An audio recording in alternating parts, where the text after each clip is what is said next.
Hey guys, in this video I will show you how to put multiple pictures on your Instagram stories. So let's get started. Let me jump to my profile, and all you have to do is go to your story, and here let's just take a picture.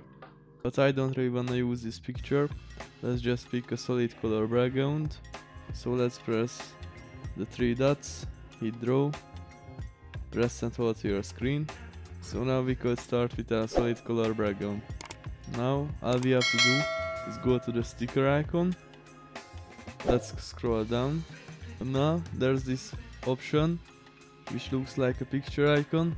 Let's press that, and now you can choose pictures from here. So I'll choose one from here.